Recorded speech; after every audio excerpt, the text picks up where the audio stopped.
अस्सलाम वालेकुम, welcome to my channel. आज की इस वीडियो में हम बेबी फ्रॉक स्टिच करने का इनविजिबल तरीका आपके साथ शेयर करेंगे। इसके लिए हमने डबल फोल्ड में एक फैब्रिक लिया है। डबल फोल्ड में हमारे फैब्रिक की विड्थ है 10 इंच की। फ्लावर का रूह आपने चेक कर लेना है कि फ्लावर का रूह ऊपर की जानिब होना चाहिए। अब इस फैब्रिक के हमने 4 फोल्ड कर लेने हैं। फोल्ड करने के बाद ओपन वाली साइड हमने बाहर की तरफ रखनी है और बंद वाली साइड हमने अपनी तरफ रखनी है। ये फ्रॉक हम 5 से 6 साल की बच्ची का रेडी करेंगे। नेक की जो चौड़ाई है हमने 2.5 इंच की रखनी है। 2.5 इंच पे हमने इस तरह से मार्क लगा देना है और लंबाई इसकी हमने 2 इंच की रखनी है। दोनों साइड से इस तरह से हमने इसको स्ट्रेट कर लेना है। नेक में ज़्यादा गहरा नहीं रख रही क्योंकि बच्चियों की जो फ्रॉक होती है उसके नेक ज़्यादा डीप अच्छे नहीं लगते। अब मैंने इसको इस तरह से राउंड शेप दे देनी है। अब तीरे का जो मार्क है वो हमने 5.5 इंच पे लगाना है। अब जितना भी हमारा तीरे का मार्क होगा उतना ही हमने आर्म होल रखना है। 5.5 पे हमने एक मार्क कर देना है। अब नेक से लेके शोल्डर तक हमने 1/2 इंच की एक तिरछी लाइन ड्रॉ कर लेनी है और आर्म होल के मार्क को हमने ऊपर तीरे वाले मार्क के साथ इस तरह से मिला लेना है। अब चेस्ट का जो मार्क हमने करना है 14 इंच पे करना है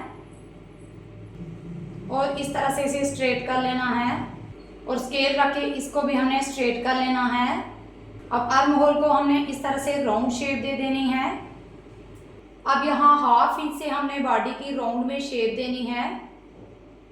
ये शेप देने का फ़ायदा ये होता है कि हमारी जो फ्रॉक होती है साइड से लटकती नहीं।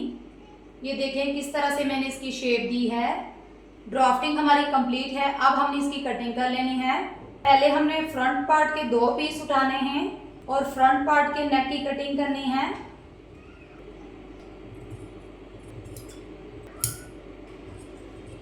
अब यहाँ से हमने राउंड में इसकी कटिंग करनी है। जिस तरह से हमने मार्क लगाया है बिल्कुल अपने मार्क के ऊपर हमने कटिंग करनी है।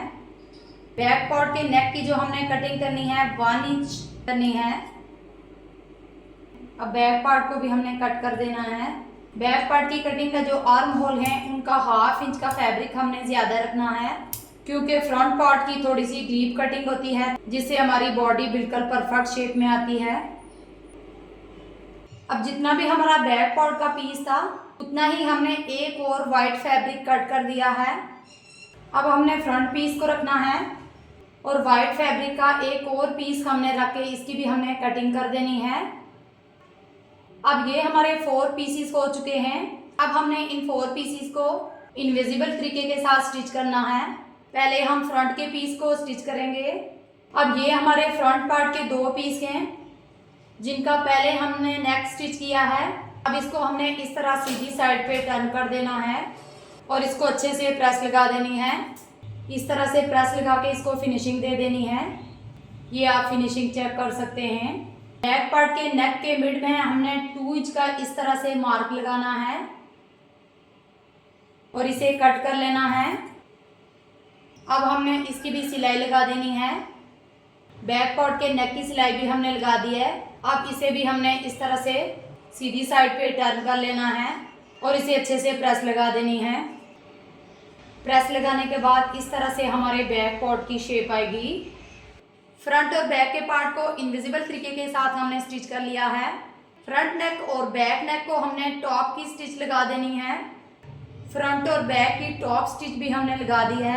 आपने खास ख्याल रखना है कि वाइट वाले फैब्रिक के लिए वाइट की थ्रेड यूज़ करना है और पिंक फैब्रिक के ऊपर आपने पिंक वाला थ्रेड यूज़ करना है ताकि आपकी फिनिशिंग अच्छी आए। अब बैक पार्ट को हमने सीधा बिछा लेना है। इसके ऊपर हमने फ्रंट पार्ट को बिछाना है और दोनों के शोल्डर अटैच कर लेने हैं। दोनों शोल्डर को हमने अटैच कर लिया है। अब फ्रिल के लिए हमने एक फैब्रिक कट किया है।